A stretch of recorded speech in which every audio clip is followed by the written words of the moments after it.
Warm greetings from the High 10. It is Everyday Shenanigans on this Tuesday, May 12, 2020. I'd like to bring you said information pertaining to COVID-19 and local government disputes.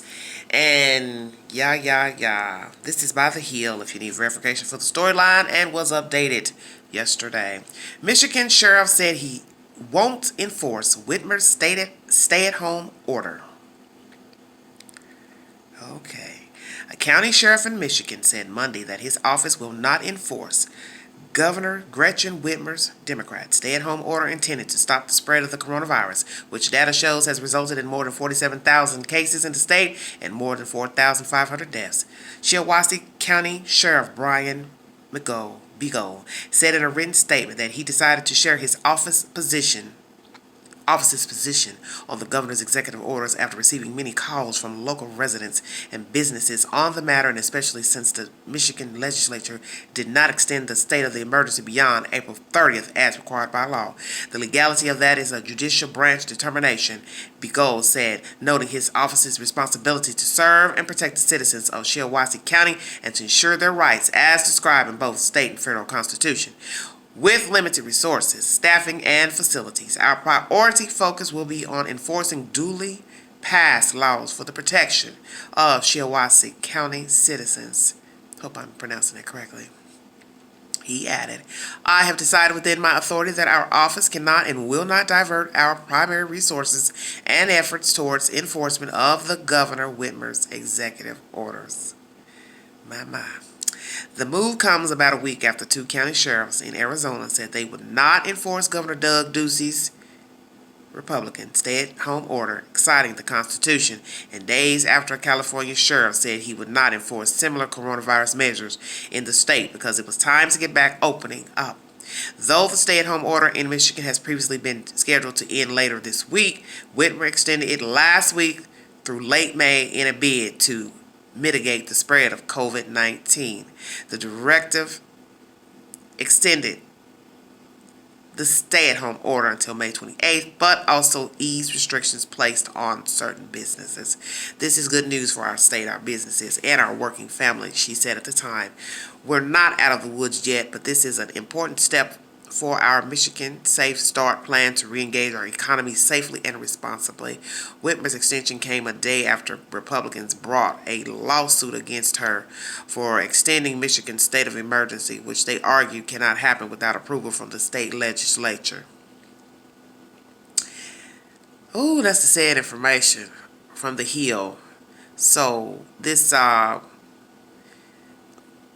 Miss Whitmer's extension, I guess, got a rise out of the Republicans, and they brought a lawsuit against her for extending the Michigan state emergency, and said their argument was because there was no approval from the state legislature. I don't know. I always thought the governor had a say in everything, but maybe not.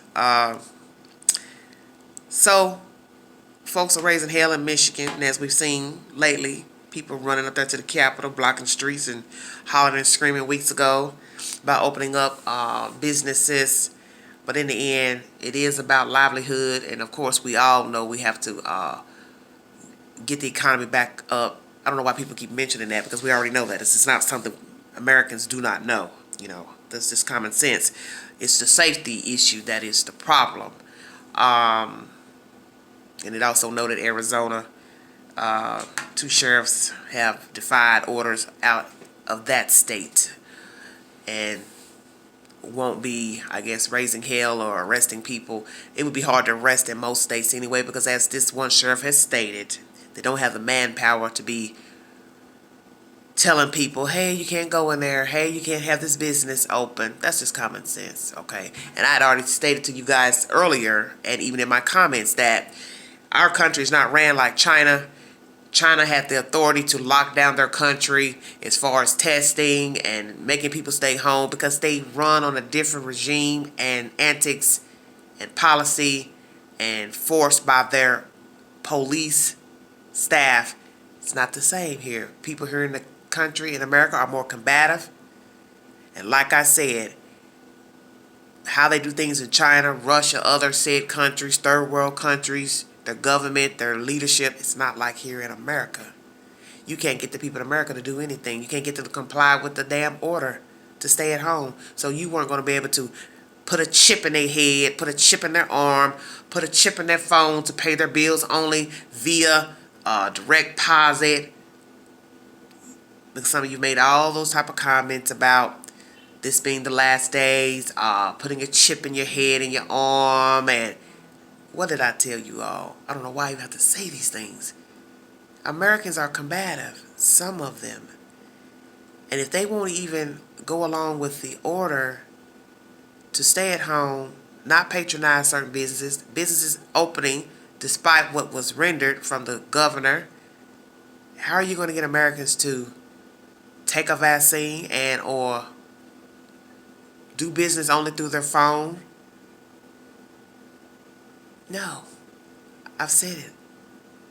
If one American thought they were going to lose their money from their bank account, something terrible was going to happen, they'd go directly to their bank, take their money out, and the next thing you know, they'll go on Facebook and talk about it, Twitter, Snapchat, whatever, YouTube, and then the next American will go run to the bank, get their money out, and before you know it, somebody will be raising hell and talking and calling the newspaper and on and saying, go get your money out the bank, and next thing you know, millions of Americans will be running to the bank to get their money out. Do you see what I'm saying? You can't get people to do basic things in this past month and a half of complying with the orders to stay home and not go out. But naturally, you have to go out at some point. Even if you stayed in for 2 weeks, 3 weeks, you're going to go out for something. And as I also state, everyone is not in the same predicament as the next person to not be able to go out to patronize, to buy just basic necessities. Everybody's money is not the same. Everybody's living situation isn't the same. I'm assuming most states have reopened, but in the end, whether the governor says yes or no, it's going to be yes, up to your local authorities to decide to raise hell or cite you, and or if the business decides, the business owner, he or she decides if he or she wants to open up their salon, store, mom and pop shop, restaurant. You understand what I'm saying? It will be his or her decision if they want to open up their business. And most people are naturally suffering from not having anyone, buy things from their store, get their nails done, haircuts, even department stores, stores in the mall. They're all suffering. I heard that J. Crew has fallen by the wayside because of not getting any business. And they sell, a more, what I would consider a higher price item. You're not getting jeans for $20 out of J. Crew. A blazer might run you $80, $90 out of there, or more perhaps. It's been years since I've been in a J. Crew store. But the point I'm making is you're not buying $20, $30 items out of J. Crew as far as a shirt or pants. So, of course, they would be suffering. So I'm praying that all of you who have applied for your stimulus checks will receive your checks, your tax refunds. Those who needed to file unemployment, I'm praying that most of you have at least got the information through those said sites, because it was a battle in the beginning with those said sites. It was a little issue with the sites trying to log on just to check about the stimulus and the tax refund. And as I've stated, who knew that we would be in this predicament? Who knew we would have to have a site to even log on to get those said information? And it surely wasn't anything to argue or bicker about for those who have an attitude and nasty disposition about things pertaining to the government and don't know what the hell's going on themselves. You can't discuss and go on and on about these sites because they are new. They were new. And you had to let the information get loaded up in order to get onto the sites. And I'm praying for those who are accessing the sites that they're getting the said information and being able to log on and get their said information put in their sites and retrieve information that will be helpful and useful. We don't know how long it's going to take for this said money to be given out as far as the stimulus checks. The last report was fall, September, because you're talking about millions of Americans needing or applying for the stimulus. As far as your tax return, naturally there are going to be people who do things late.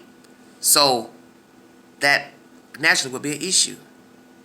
And not having updated information in the computer system pertaining to your checking account, But as I say, it's nothing to argue over, because why would you argue with somebody else's personal business? That makes no sense to me. But I'm throwing that out there because I think some people need to hear that.